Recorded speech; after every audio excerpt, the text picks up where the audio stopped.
Sample, Covid sample বা আমাদের এখানে ইনফ্লুয়েঞ্জা হয়, ইনফ্লুয়েঞ্জা A, B, H1N1 এবং H3N2।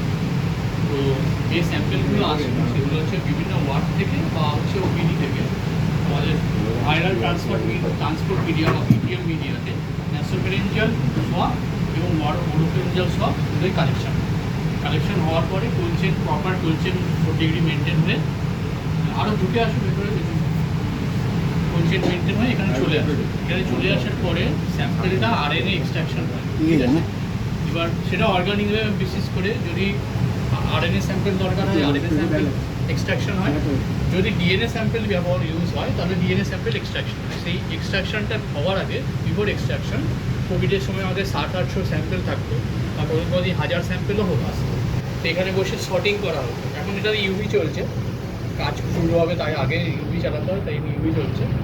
আর এখানে ইউভি ছাড়া আমাদের এক্সট্রাকশন করার আগে শর্টিং হতো স্যাম্পেলগুলো, প্রপার ল্যাব নাম্বার বসে প্রপার ল্যাব সিরিয়াল 1 to 10 যেমন হয় আর কি, সেভাবে শর্টিং হতো। আফটার শর্টিং এইগুলো আমাদের আরএনএ এক্সট্রাকশন,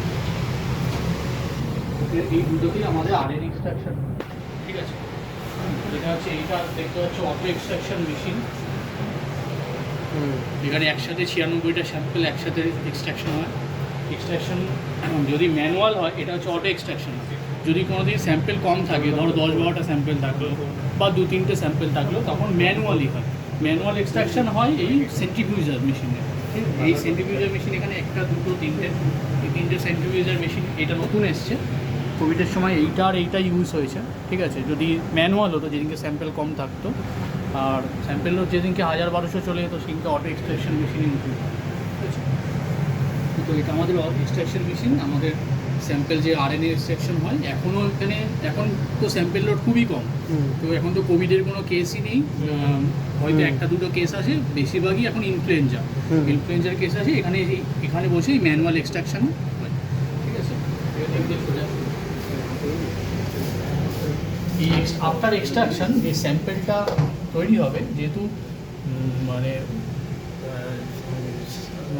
সবটাই হচ্ছে কোভিড বলো ইনফ্লুয়েঞ্জা বলো, যদি র স্যাম্পেলের সাথে করো তাহলে হচ্ছে তোমার ইনফেক্টেড হওয়ার চান্স থেকে যায়। তাই জন্য ইনফেকশনটাকে কমানোর জন্য আমাদের এইটা পুরো নেগেটিভ প্রেশার জোনে রয়েছে, এটা পুরোটাই নেগেটিভ প্রেশার জোনে রয়েছে।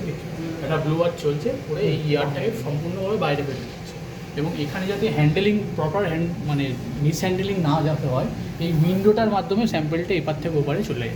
ঠিক আছে, এক্সট্রাকশন হলো, স্যাম্পেলটা নিয়ে এখানে দিয়ে দেওয়া হলো, ইউনিটটা খোলা হলো ভেতর থেকে দিয়ে দিলো, আবার এই ইউনিটটা বন্ধ করে দেওয়া হলো। এটা আমাদের কোভিডের যখন কাজ হতো প্রপার পিপিই কিট করে সবাই কাজ করতো, তা যারা হচ্ছে স্যাম্পেলটাকে কালেকশন করে আনতো, কালেকশন করার পরে এখানে সমস্ত পিপিই কিট বলো বা গ্লাভসগুলো বলো সবই এখানে ফেলে দেওয়া হতো। প্লাস এখানে হিটারও আছে, এর সাথে অ্যাটাচ বাথরুম আছে, সেখানে স্নান করে তারপরে একদম প্রপার যাতে ক্লিননেসটা মেনটেন করা যায়, প্রপার হাইজিনটা মেনটেন করা যায়, তাই জন্য যাতে কারো ইনফেকশন না হয়ে যায়। ল্যাবে তখন প্রচুর মেম্বার ছিল, 10-15 জন মেম্বার ছিল, যাতে কোভিডের চান্সটাকে আরও কমানো যায়। ঠিক আছে, মিনিমাইজ করার জন্য এখানে প্রপার সমস্ত কিছু ডফিং হওয়ার পরে স্যানিটাইজ হয়ে তারপর বাইরে বেরোতো।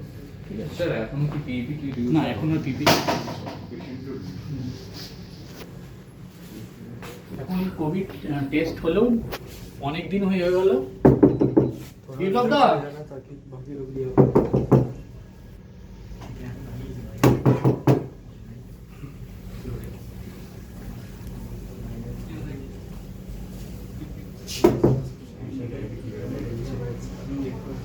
कोई घूम गया लॉक हो गया।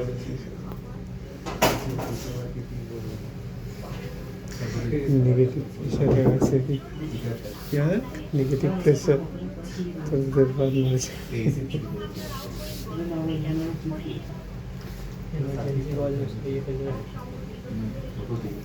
नेगेटिव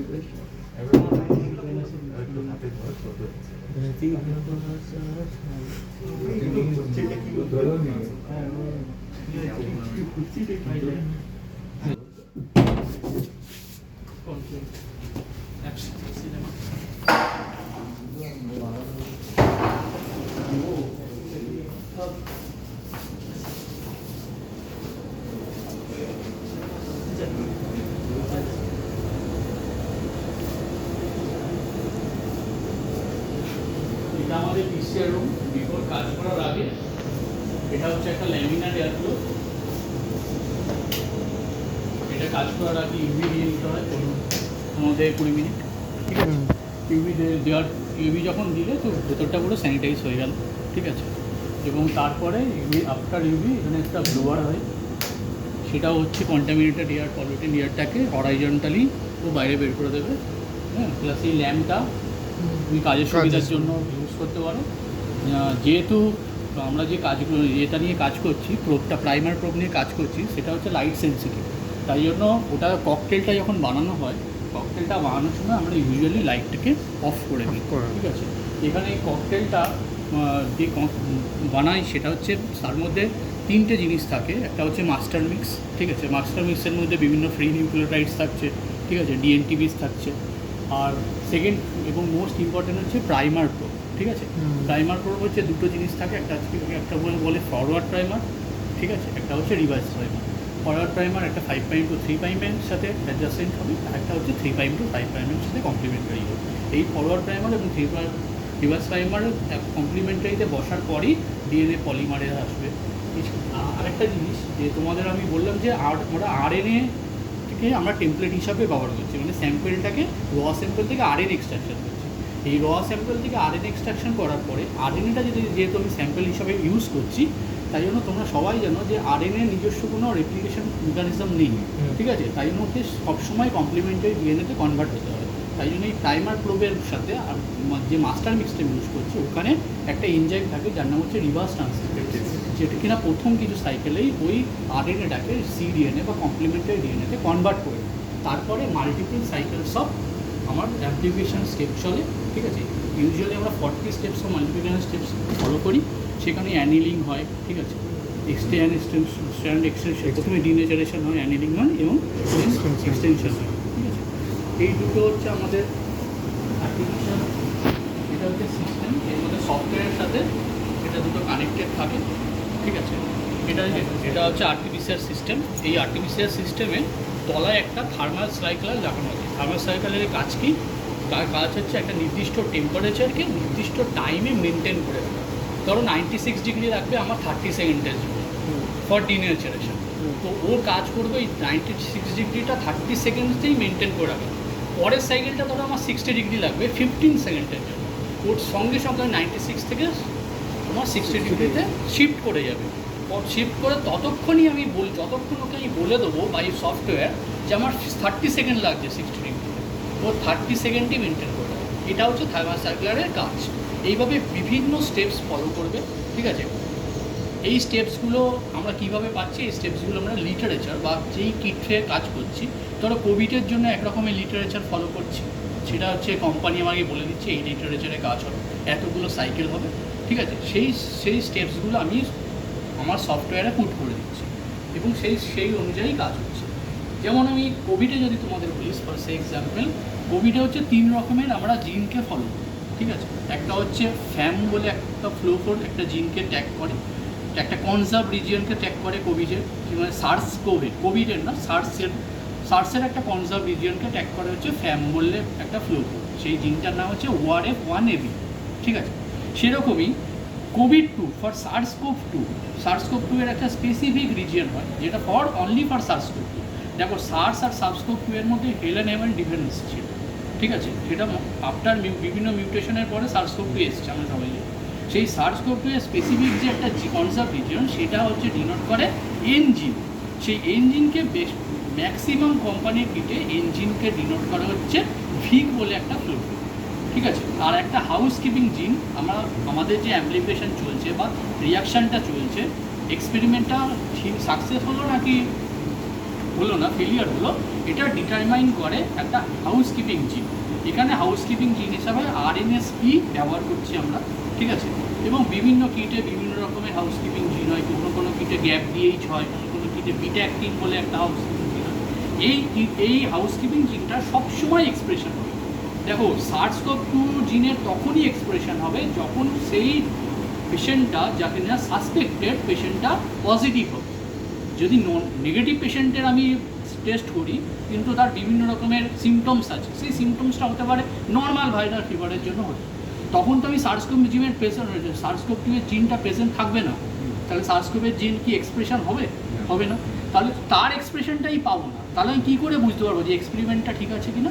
সেটা ডিটারমিন করার জন্য আমি হাউস ইঞ্জিনটা ইউজ করছি। তো এইটা আমাদের এখানে একটা ক্যাপচারিং ইউনিট আছে, এই ফ্লো ফোর্টগুলো যে এমিশন হচ্ছে, এক্সাইটেশন একটা পয়েন্ট আছে ফ্লো ফোর্টের, এবং এটা এমিশনের পয়েন্ট আছে। এরা হচ্ছে বিভিন্ন ওয়েভলেন্থকে ফলো করে। একটা নির্দিষ্ট ওয়েভলেন্থে এক্সাইটেশন হয় ফ্লো ফোর্টে, পার্টিকুলার জিনের জন্য পার্টিকুলার ফ্লো ফোর্ট ট্যাগ করা রয়েছে, সেই ফ্লো ফোর্টটা যদি এক্সাইটেশন হয় তাহলে এমিশন হবে, সেই এমিশনটাকে ক্যাপচার করার জন্য এখানে একটা ক্যাপচারিং ইউনিট রয়েছে, ঠিক আছে? সেই capturing unit after multiple cycles of amplification ওটা হচ্ছে ক্যাপচার করে একটা স্ট্যান্ডার্ড কার্ভ জেনারেট করছে। তোমার কাজ হচ্ছে এই স্ট্যান্ডার্ড কার্ভকে ফলো করে বাই লিটারেচার ওরা বলে দেবে কাট অফ ভ্যালু কত সেটাও বলে দেবে। এবার তুমি ওই গ্রাফটা একটা স্পেসিফিক সিগময়েডাল কার্ভ হবে, ঠিক আছে? সেই সিগময়েডাল কার্ভ যদি তুমি 3টে জিনের স্পেসিফিকই পাও, 3টে জিনেই প্রেজেন্ট থাকে, তখন তুমি একটা নির্দিষ্ট কাট অফ ভ্যালু যদি ম্যাচ করে যায়, একটা নির্দিষ্ট সাইকেল থ্রেশহোল্ড ভ্যালু বা সিটি ভ্যালু যদি ম্যাচ করে, তখন তুমি পজিটিভ বলতে পারো। এবং যদি না আসে, ধরো 2টো জিন অ্যাবসেন্ট, শুধুমাত্র হাউসকিপিং জিন এসছে, কারণ তুমি তোমাদের বলে হাউসকিপিং জিন সব ক্ষেত্রেই আসবে, তখন তোমাকে নেগেটিভ। এইভাবে কোভিডের ক্ষেত্রে যেরকম বললাম, ইনফ্লুয়েঞ্জার ক্ষেত্রেও বিভিন্ন হয়। ইনফ্লুয়েঞ্জারের আবার ওটা হচ্ছে মাল্টি চ্যানেল, কেন ওখানে ইনফ্লুয়েঞ্জা এবি আছে, আবার এর আবার 2টো সাবটাইপ H1N1 এবং H3N2কেও ট্যাগ করার জন্য আলাদা ফ্লো কোর্স রয়েছে। এইভাবে আমাদের কাজটা হয়, ঠিক আছে? এখানে আমরা যেই স্যাম্পেল আরএনএটা আসলো, সেই স্যাম্পেল আরএনএটা নিয়ে এলাম, ঠিক আছে? নিয়ে আসার পরেই ককটেল থেকে একটা নির্দিষ্ট ভলিউম বিভিন্ন হচ্ছে আমাদের ওয়েলস থাকে, 96 ওয়েলস বা হচ্ছে 8 স্ট্রিপ। তোমরা যদি এলাইজা করে থাকো দেখেছো নিশ্চয়ই, ছবিতে দেখেছি। ওই ওয়েলসের মধ্যে ধরো ককটেলটা থেকে 15 মাইক্রোলিটার দিলে হচ্ছে প্রত্যেকটাতে যতগুলো তোমার লাগবে টেস্ট করতে, ততগুলো 15 মাইক্রোলিটার ডিভাইড করবে। এবার স্যাম্পেল আরএনএ প্রত্যেকের জন্য কিন্তু আলাদা আলাদা যাবে।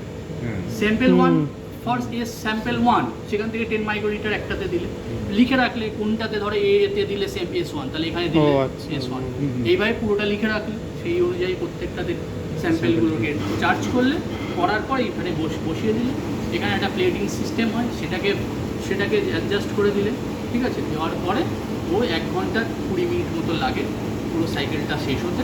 তারপরে তোমাকে একটা স্ট্যান্ডার্ড কার্ভ দেবে, সেই স্ট্যান্ডার্ড কার্ভটাকে ইন্টারপ্রিট করে তোমাকে পজিটিভ আর নেগেটিভ মান, ঠিক আছে? আমরা 2টো মেশিনেই কাজ করি।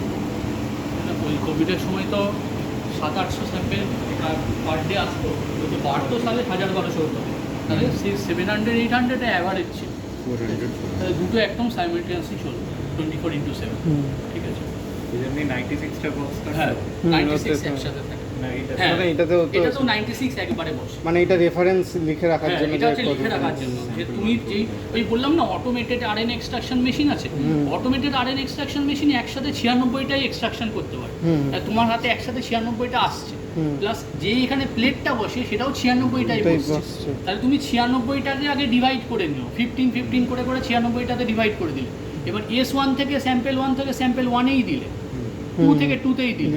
এবার তুমি এটাকে কিভাবে লিখবে সেটা তোমার ব্যাপার, কেউ এইভাবে সাজাতে পারে, কেউ এইভাবে সাজাতে পারে, ঠিক আছে? যেটা তোমার সুবিধা সেইভাবে সাজানোর পর তাহলে তোমার হলো একটা স্লট পেপারও রেডি হয়ে গেল, একটা ডেটা শিটও রেডি হয়ে গেল। তুমি তাহলে পরে কি হয়, যখন ইন্টারপ্রিট করতে হবে বুঝতে পারবে S1টা এখানেই আছে, এখানেই ছিল, ঠিক আছে? এইখানে কিন্তু সিস্টেমে মার্ক করার জায়গা আছে যে স্যাম্পেল 1 আমি কোথায় বসিয়েছি সেটাও দেওয়ার জায়গা রয়েছে, বাট একটা ওই কনফার্মেশন তোমার যাতে পরবর্তীকালে তুমি যাতে মনে রাখতে পারো তাই জন্য এটা করি, ঠিক আছে?